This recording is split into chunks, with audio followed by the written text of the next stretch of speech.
Penemuan yang mengejutkan dari seorang pelukis wanita.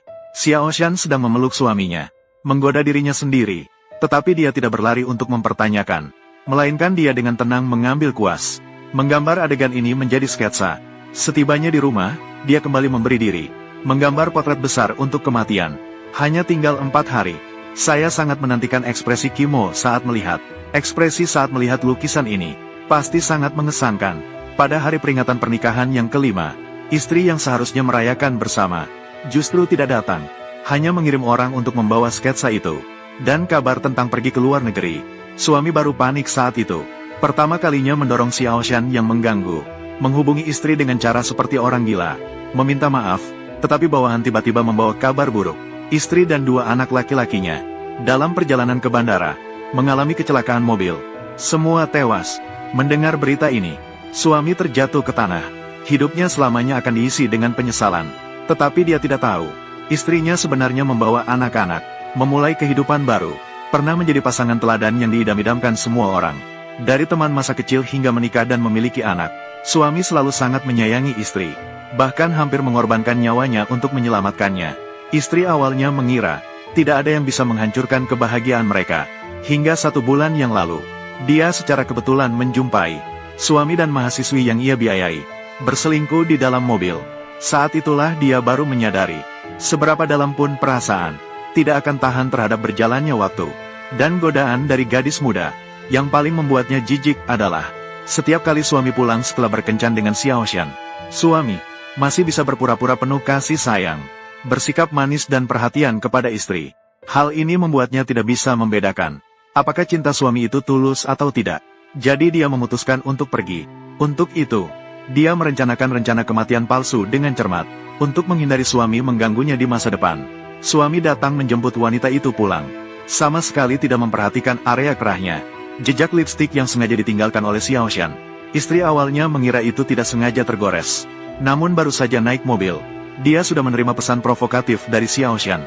Kimo seharian selalu bersamaku.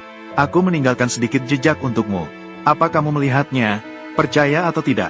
1 telepon dariku sudah bisa memanggilnya pergi. Segera setelah itu, Xiao Shan kembali mengirim foto telanjang kepada suaminya. Begitu suaminya melihat, dia tidak bisa duduk tenang. Dengan alasan ada urusan di kantor, dia segera pergi. Sama sekali tidak menyadari keanehan ekspresi istri. Meskipun sudah memutuskan untuk melepaskan, namun melihat yang seharusnya miliknya, suami yang pergi kapan saja dipanggil, istri tetap hancur hatinya. Aku menang, pria kamu tidak bisa pulang malam ini. Di mana-mana pamer kasih sayang. Apa gunanya? Dia milik siapa saat berada di samping siapa? Pada hari ulang tahun pernikahan yang kelima, aku akan memberimu hadiah besar lagi. Bagaimana? Setelah pulang ke rumah, dia tidak sengaja kedinginan. Setelah suami pulang dari pertemuan rahasia, menemukan wanita dengan demam tinggi, segera membawanya ke rumah sakit, dan menjaga di sebelah tempat tidurnya sepanjang malam. Xiao Shan yang mengetahui hal ini sangat cemburu, mengira ini adalah balasan dari istri. Jadi dia terus-menerus menelepon suaminya. Masalah perusahaan, saya akan menangani ini sebentar. Baiklah.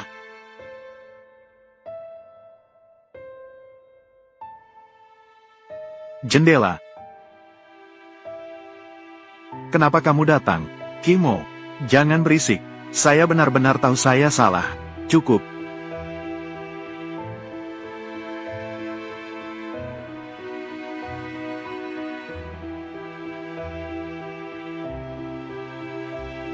Sudah. Baiklah.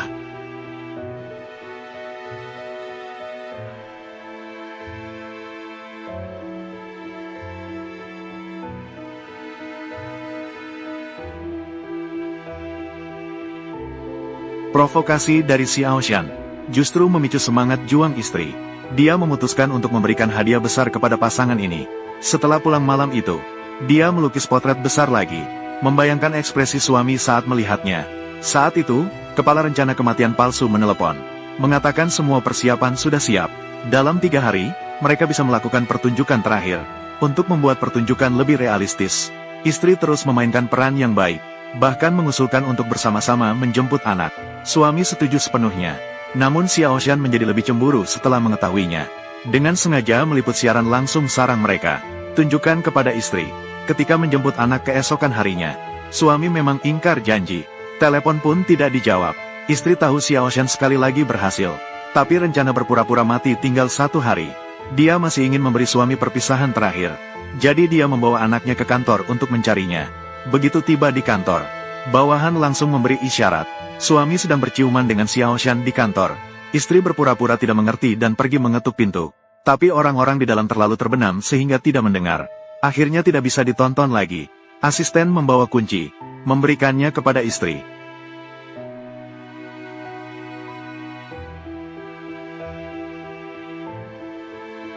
Kiki, kenapa kamu datang?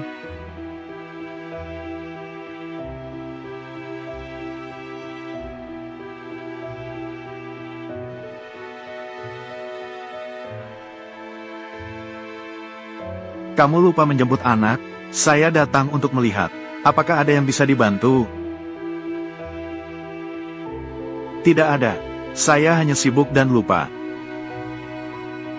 Di dalam ruangan ini. Bau apa ini? Ada?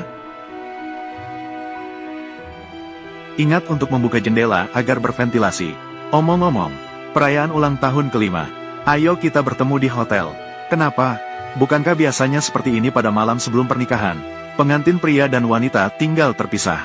Anggap saja ini yang terakhir. Malam lajang sudah tiba. Nikmati dengan baik.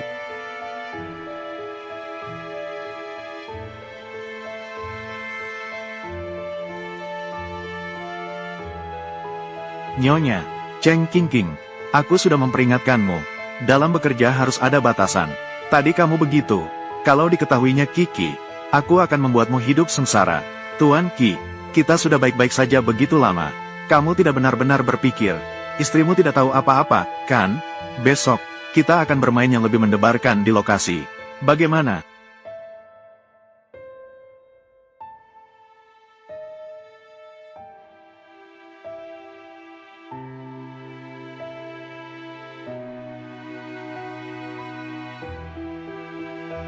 Angkat teleponnya, Kiki. Kamu pergi kemana?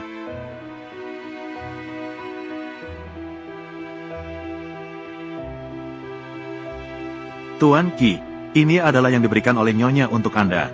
Hadiah yang sudah disiapkan.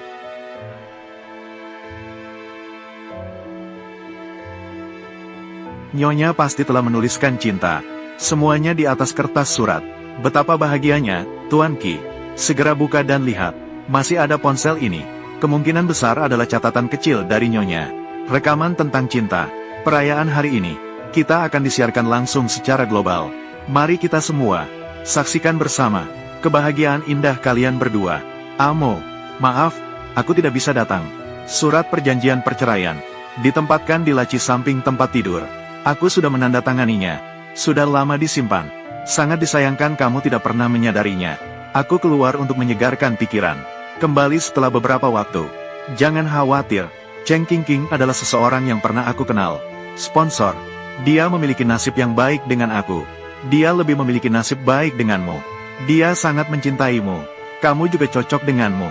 Aku tidak keberatan jika kamu mengubah perayaan 5 tahun menjadi pernikahanmu dengan dia. Semoga kalian bahagia. Xie Weiqi. Kimo. Xie Weiqi, apakah kamu melihat dengan jelas ini di mana? Ini adalah ruang istirahatmu. Suamimu baru saja keluar. Baru-baru ini, kami berdua tidak banyak melakukan tindakan. Mungkin kedua anakmu itu segera akan memiliki adik atau saudara. Apakah kamu suka hadiah yang aku berikan? Hadiah perayaan 5 tahun. Hargailah dengan baik. Setelah 5 tahun, namun tidak akan ada 6 tahun lagi.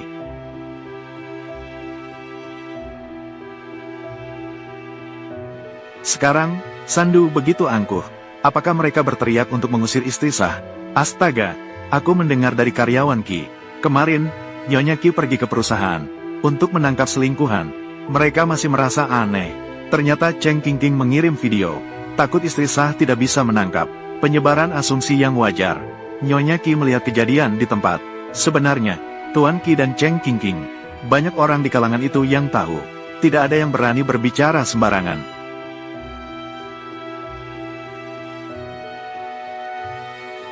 Kimo.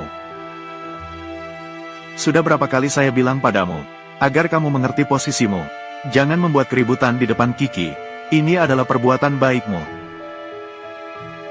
Kimo.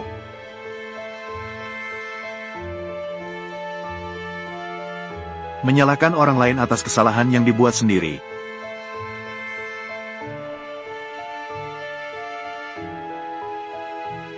Seorang penipu. Sesuatu yang tidak tahu malu. Sampai membuatmu terpesona seperti ini. Bahkan tidak menginginkan istrinya sendiri. Saya pikir kamu adalah terlalu banyak makan makanan mewah. Harus makan sampah menjijikan. Sampah menjijikan. Lihatlah dirimu dengan baik. Dengan wajahnya itu. Di mana wajah itu tidak meniru Kiki. Tanyakan pada dirimu sendiri. Sebenarnya siapa yang kamu suka? Kenapa kamu masih terdiam di sini? Pergi.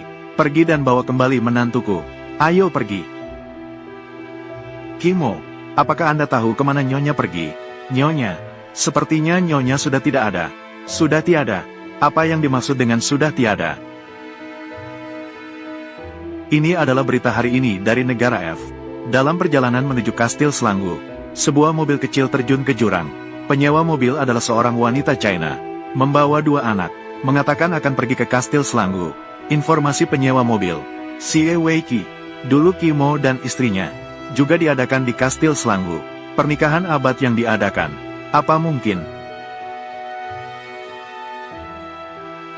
Dia selalu sangat hati-hati saat mengemudi, dan juga membawa 2 anak.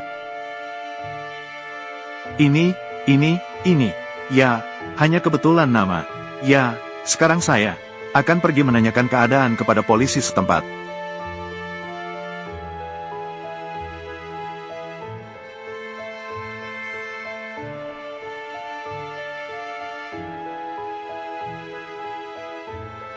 Kimo, polisi melakukan pencarian di tempat kejadian. Penumpang di dalam mobil meninggal di tempat. Identitas telah ditentukan. Wanita berkewarganegaraan China. Xie Weiqi. 2 anak 8. Qi Xiexing. Qi Xiechen.